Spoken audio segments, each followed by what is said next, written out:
大家好，我是小王，来到波士顿，那你就要了解什么叫做自由之路。美国独立就从这里开始。看到波士顿的茶叶事件，那美国人啉咖啡是爱国的态度，你敢知啊？17世纪的英国统治美洲的时候啊，那你知道，他不断的加收了严苛的这个税啊。再加上英国将茶叶的贩售交给了谁？东印度公司垄断，那最后爆发了什么？波士顿的茶叶事件。那想要独立的美国人呢，把象征着英国集权统治的茶叶呢，就啃到海来地去啊。这个时阵，喝咖啡就成了爱国态度的象征啊。不论商业会谈啦、私人交流啦、集会啦、仲裁啦，或者是召开议会，都在咖啡馆里进行了。波士顿的茶叶事件也正式揭开殖民地人民的反抗序幕，展开了美国独立的战争哦。到波士顿观光啊，最不能错过的就是了波士顿的 Duck Tour 鸭子船的这个导览。在波士顿的 Downtown 里啊闲逛啊，你一定会看到路上有造型像一条船的车走来走去啊，这就是波士顿特有的水陆两用的观光鸭子船。那也造型可爱，上个特别的是啊，它是水陆两栖，可以在地面跑，也能在水里航行呢。在上车点停了许多蛮多艘的鸭子船的7层不同颜色的外观呢。We want to go home with all the same extremities we started off with still attached to our bodies. Does that sound reasonable? Massachusetts General Hospital has been known to reattach limbs, but do we really want to go there? I don't think so.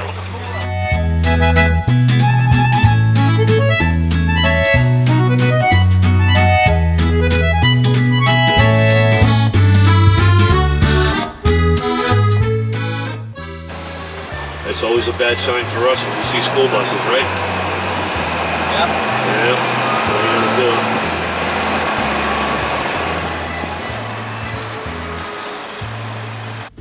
do? 外表看起来缤纷个古锥啊，不过这个鸭子船呢，最开始的用途啊，可不是用在观光哦，而是2次世界大战时啊，海陆两栖用的战车。在战后呢，就成为了波士顿知名的旅游工具之一。80分钟的行程，经过所有波士顿热门的景点哦，从金色圆顶的州议会大厦到邦克山和舰队中心的体育馆，从波士顿公园和科普利广场到波士顿中心隧道工程。Now, if you guys would like to own a house on Beacon Street or Beacon Hill, 2 of them just sold. Numbers 40 and 39 just sold for $17 million. That's a bargain at twice the price.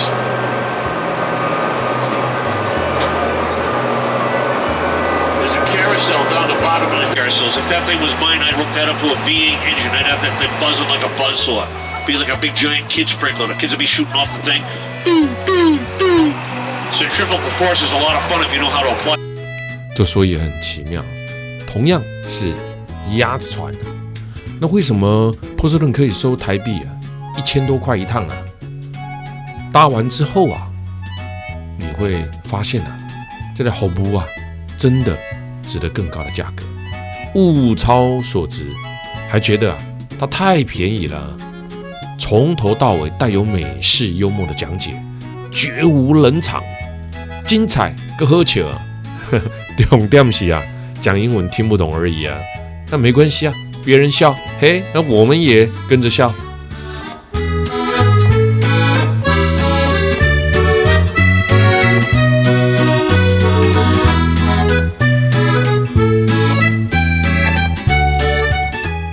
Tour to be like a traumatic event in the poor girl's life. I'm kind of like Santa Claus. From far away, I'm all right, but up close, I'm kind of creepy. You know what I mean? You want to drive? I'll help you. Want to try it? No.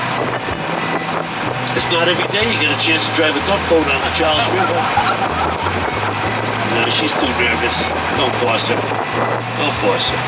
Somebody else want to turn to drive the duck boat? By the way, that big red brick building. 一般的鸭子船是用2次世界大战汰换下来的2栖运输车，由这个通用公司这样。但因为通用公司就是美国公司啊，所以后来呢，他们又做了很多的改装啊，让它更适合城市观光。最主要的差异是引擎换成生质柴油系统了，而且达成更为干净、没有污染的排放哦。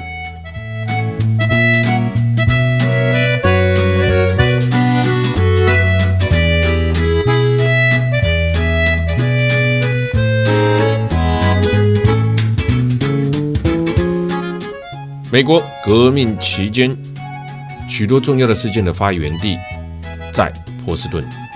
西元1770年3月5号，一名在波士顿的假法学徒和英国军官在大街上起了争执。起因是呢，学徒质疑军官你被给他们的时候呢，没交集啊。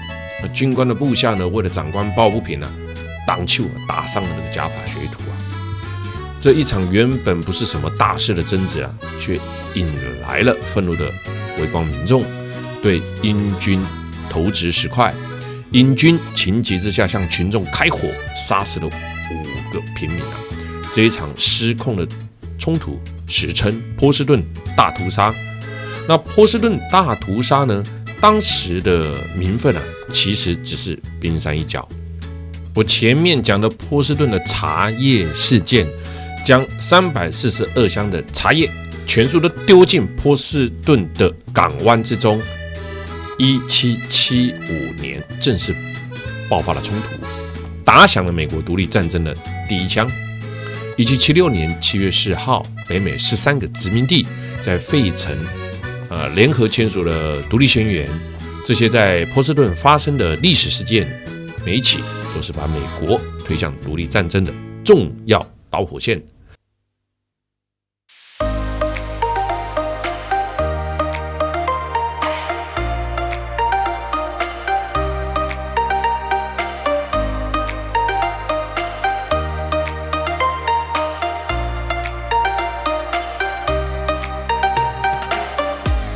哈佛大学排名世界大学的第1名，因为其历史、学术影响力、财富等因素而获评为世界上最享负盛名的学府之一，也是著名的常春藤盟校成员。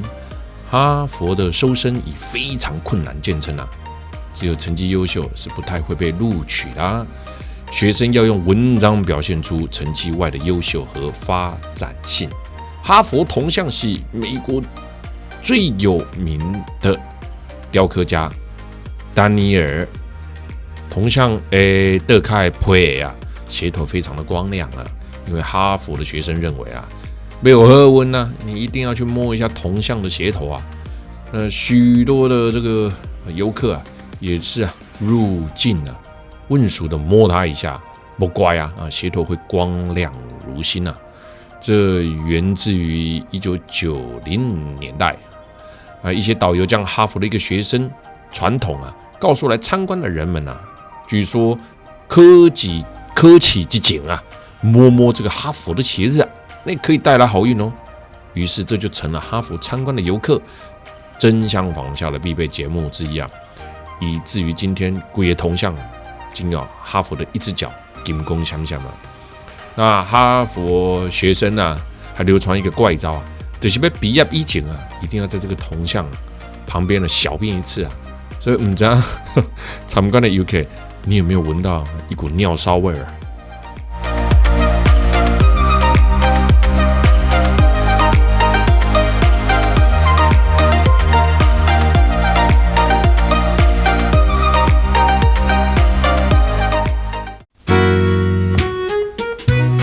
从无人问津到风靡全球，波士顿的龙虾是如何逆袭海鲜界的美洲的鳌龙虾又俗称波士顿龙虾，真正意义上的龙虾啊，一般讲的是什么？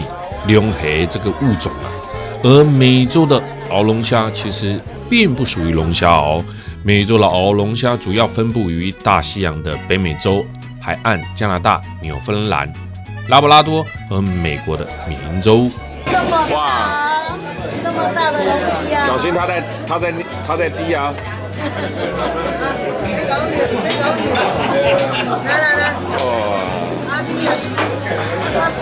来，波士顿龙虾哦，你也刚的啊！我刚才讲，原来一点不一样的。不用我跟他讲。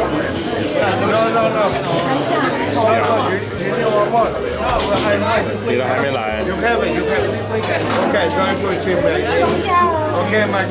美洲的鳌龙虾喜欢栖息于浅海的礁岩中，波士顿几乎不产龙虾，真正盛产龙虾的是美国的缅因州和加拿大，是因为波士顿是美国龙虾最大的集散地啊，所以叫一个波士顿龙虾。那美洲的鳌龙虾是北美人民的传统食物啊，一般用海水或淡盐水煮熟后啊，再先冷花，然后再撒上柠檬汁啦，或者是抹上那个奶油啊，就可以上桌啦。我们现在就来到了哪里？华盛顿特区。这个比较聪明，马上戴起了时髦的眼镜啊！难得嘛。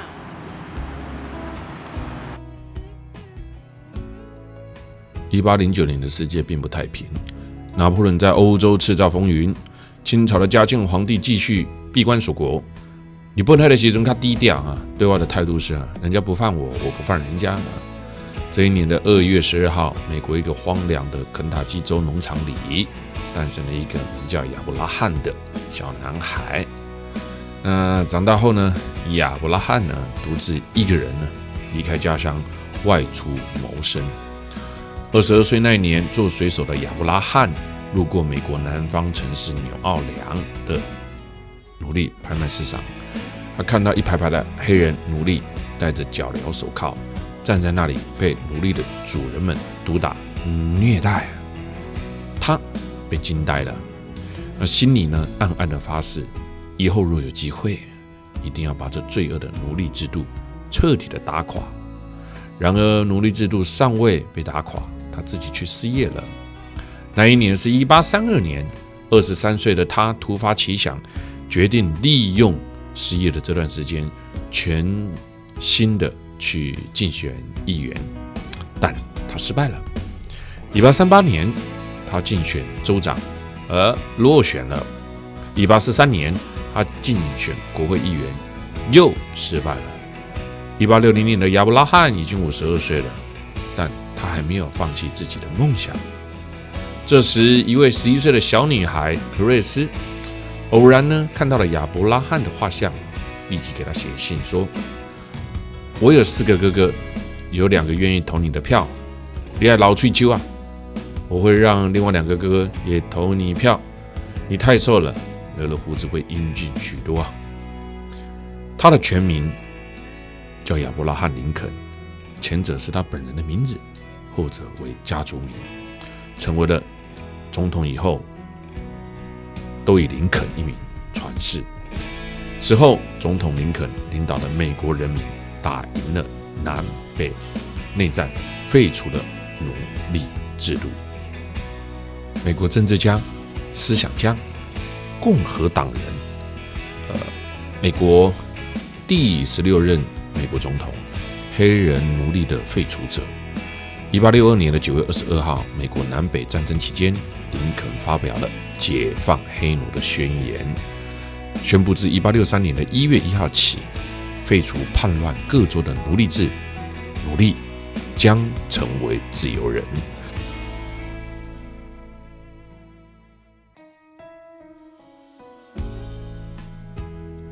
华盛顿哥伦比亚特区正式的名称为哥伦比亚特区，简称华盛顿或者是特区，有时候也称作为叫做华府，是美利坚和中国首都为大多数美国联邦政府机关、美国驻美使馆以及世界银行、国际货币基金、美洲国家组织等国际组织总部所在地，拥有为数众多的博物馆与文化的史迹，是美国最富裕、财富高度集中的地区。美国联邦众议院于2020年的6月通过了承认华盛顿特区法案，是美国历史上首次国会其中一院通过华府升格法案。那法案呢，准许什么？华府成为美国的第51州哦，并增加了2名的参议员以及1名具投票权众议员。华府目前拥有70万的居民，人均联邦纳税额高于全美各州，人口也多于美国佛蒙特、怀俄明等州但因为仅属特区，无法享有完全自治。目前法律也仅允许这个华府选出一位具立法权不具投票权的众议院代表，在掌管重要人士任命的参议院则没有任何的席次。华盛顿特区地位太过特殊了，会成为51州，原因是因为怕联邦政府地方被绑架。哇，很特别吧？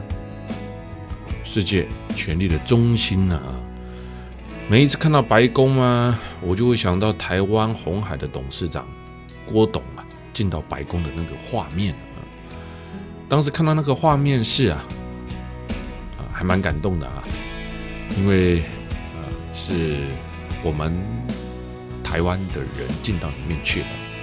那白宫是美国总统官邸与主要办公的地方，位于美国华盛顿哥伦比亚特区的西北区。那宾夕法尼亚大道1600号，自1800年美国第2任总统约翰亚当斯入驻以来呢，白宫就是美国历任总统在任时的居所。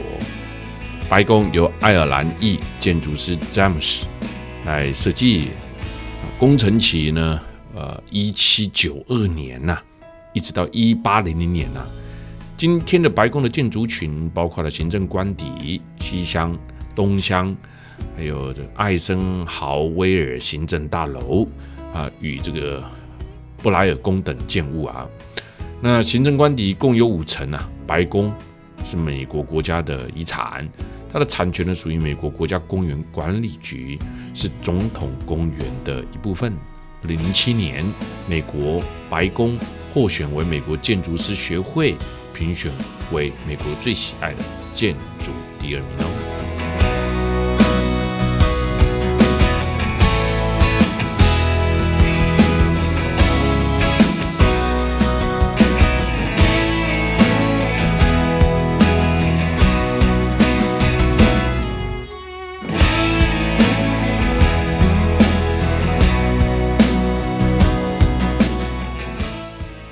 美国东岸的费城是宾州最大且人口最多的城市，这里是美国最古老且具有历史意义的都市之一。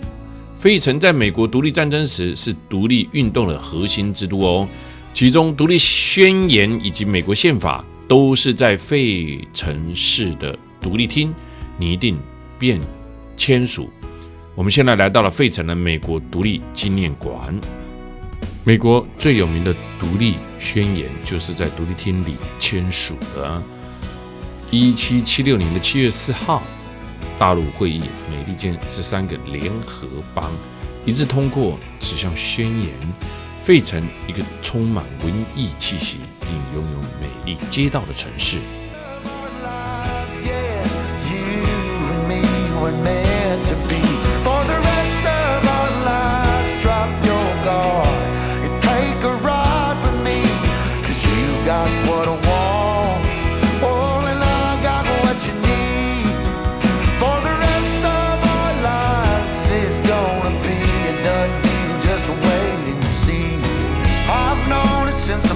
you.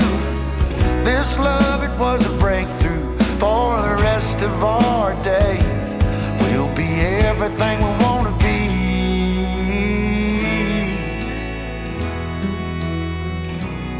For the rest of our lives, for the rest of our lives, yes, you and me were meant to be. For the rest of our lives, drop your guard and take a ride. 前往自由中，自由中又称独立中，是一口位于美国费城的钟。它是美国独立战争最主要的标志，也象征着自由跟公正。传统上，人们认为此钟因为在1776年的7月8日，大陆会议的代表约翰尼克森上校宣读独立宣言前敲响此钟，来召集费城的市民而出名